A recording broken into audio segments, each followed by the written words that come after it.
నమస్తే అండి, welcome to my channel Lakshmi Ramana recipes. ఈ రోజు రెసిపీ అయితే చాలా బాగుంటుందండి. చాలా క్విక్ గా చేసేసుకోవచ్చు. లంచ్ బాక్స్ కూడా చాలా బాగుంటుందండి. అదేంటంటే ఆలు పెప్పర్ ఫ్రై అండి. చాలా సింపుల్ గా టేస్టీగా ప్రిపేర్ చేసేసుకోవచ్చండి. మామూలుగా రైస్ లో కలుపుకొని తినొచ్చు. అలాగే సైడ్ డిష్ గా కూడా చాలా బాగుంటుందండి. పప్పు చారు, సాంబార్, రసము, తర్వాత రోటీ, చపాతీలో కూడా చాలా బాగుంటుందండి. లంచ్ బాక్స్ కి అయితే చాలా ఈజీగా చేసేసుకోవచ్చు. కాబట్టి ఎలా తయారు చేసుకోవాలో చూసేద్దామండి. ముందుగా ఇక్కడ నేను ఒక 1/2 కేజీ బంగాళాదుంపల్ని నీట్గా కడిగేసి పైనంతా చెక్కు తీసేసి ఈ సైజులో ముక్కలు కట్ చేసేసుకొని నీళ్ళల్లో వేసి పెట్టేసుకున్నానండి.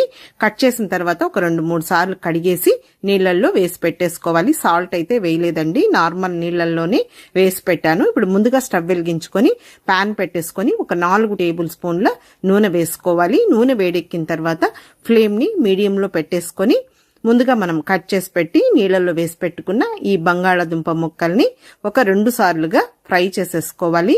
మామూలుగా మనం ఇలాంటి వేపుళ్ళు చేసేటప్పుడు టైం ఎక్కువ తీసుకుంటుంది, అలాగే ఆయిల్ కూడా ఎక్కువ పడుతుందండి. కాబట్టి మనం మార్నింగ్ హడావిడిగా ఉంటాం కాబట్టి చాలా క్విక్ గా మనం ఈ మెథడ్ లో చేసేసుకోవచ్చు. ఇలా మీడియం ఫ్లేమ్ లో కలుపుకుంటూ ఒక 3 నిమిషాలు ఫ్రై చేసేసుకుంటే మనకు ఈ బంగాళాదుంప ముక్కలు చూడండి ఈ కలర్ లో వేగాలన్నమాట. మరీ ఓవర్గా ఫ్రై చేయకూడదు. మళ్ళీ మనం కొద్దిసేపు పోపులో ఫ్రై చేస్తాము. చూడండి కరెక్ట్గా వేగాయి. ఇప్పుడు ఇవన్నీ కూడా తీసి పక్కన పెట్టేసుకొని ఆ మిగిలిన బంగాళాదుంప ముక్కలను కూడా ఇదే విధంగా ఫ్రై చేసేసుకోవాలి.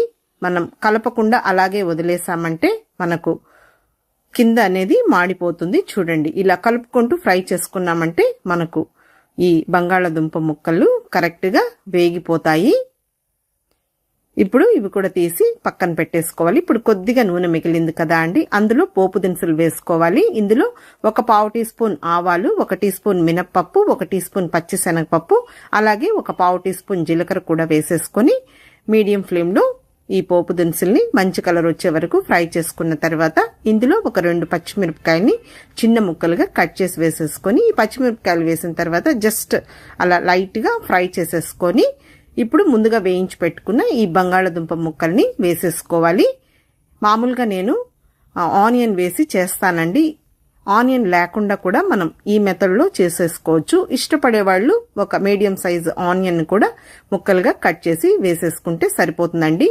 ఇప్పుడు ఒక 2 నిమిషాలు ఈ బంగాళాదుంప ముక్కల్ని ఫ్రై చేసుకున్న తర్వాత కొద్దిగా పసుపు పొడి అండి, ఒక 1/2 టీ స్పూన్ పసుపు పొడి వేశాను. అలాగే ఒక 8 వెల్లుల్లి రెబ్బల్ని పొట్టు తీయకుండా కచ్చాపచ్చగా దంచి వేసి 1 టీ స్పూన్ కారం పొడి, అలాగే 1/2 టీ స్పూన్ ధనియాల పొడి, రుచికి సరిపడా సాల్ట్ కూడా వేసేసుకోవాలి. ఇప్పుడు ఇందులో ఫ్రెష్గా ఉన్న కరివేపాకుని వేసేసుకోవాలండి. ఇందులో మనకు మెయిన్ పచ్చిమిర్చి, అలాగే క్రష్ చేసిన వెల్లుల్లి, అలాగే పచ్చి కరివేపాకు, దీంతోనే మనకు టేస్ట్ అనేది చాలా బాగుంటుందండి. ఇప్పుడు ఇవన్నీ వేసిన తర్వాత ఒక 2 నిమిషాలు మీడియం ఫ్లేమ్ లో ఫ్రై చేసుకున్నామంటే మనకు ఈ బంగాళాదుంప ముక్కలు అనేది మంచి కలర్ లో వస్తాయండి. మామూలుగా మనం బంగాళాదుంపని ఉడికించి చేసుకోవచ్చండి, కానీ కొద్దిగా టైం అనేది తీసుకుంటుంది. కాబట్టి ఇలా మనం క్విక్ గా టేస్టీగా ఈ బంగాళాదుంప ఫ్రైని ప్రిపేర్ చేసేసుకోవచ్చండి. ఇందులో కొంచెం మనం మిరియాల పొడి కూడా వేస్తాం కాబట్టి టేస్ట్ అనేది చాలా బాగుంటుంది. ఇదే మెథడ్ లో మనం అరటికాయను కూడా చేసుకోవచ్చండి, చాలా బాగుంటుంది. ఇప్పుడు 2 నిమిషాలు ఫ్రై చేసిన తర్వాత చివరగా ఇందులో ఒక 1/2 టీ స్పూన్ కచ్చాపచ్చగా దంచి పెట్టుకున్న మిరియాల పొడి వేసుకుంటే టేస్ట్ అనేది చాలా బాగుంటుందండి. ఇప్పుడు ఈ మిరియాల పొడి వేసిన తర్వాత లో ఫ్లేమ్ లో 1 నిమిషం ఫ్రై చేసేసుకుంటే సరిపోతుంది. మిరియాల పొడి చివరగా వేసేసుకోవాలి. ఇప్పుడు స్టవ్ ఆఫ్ చేసేసుకొని కొద్దిగా కొత్తిమీరని సన్నగా చాప్ చేసి వేసేసుకోవాలి. అంతే అండి. ఇష్టపడే వాళ్ళు ఇందులో కొంచెం గరం మసాలా పౌడర్ కూడా వేసుకోవచ్చండి. అలా మనం డిఫరెంట్ స్టైల్లో మనం ఈ పొటాటో ఫ్రైని ప్రిపేర్ చేసేసుకోవచ్చు. ఈ రోజైతే నేను వెల్లుల్లి అలాగే మిరియాల పొడి కాంబినేషన్తో ఆలు పెప్పర్ ఫ్రైని ప్రిపేర్ చేశాను కదా అండి. మీరు కూడా ఒకసారి ఈ విధంగా ట్రై చేసి టేస్ట్ చూడండి, చాలా బాగుంటుంది. సైడ్ డిష్ గా చాలా బాగుంటుందండి.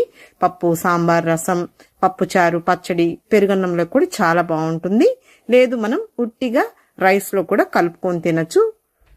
రోటీ, చపాతీ, నాన్ తినే వాళ్ళకు కూడా ఈ ఆలు పెప్పర్ ఫ్రై అనేది చాలా బాగుంటుంది.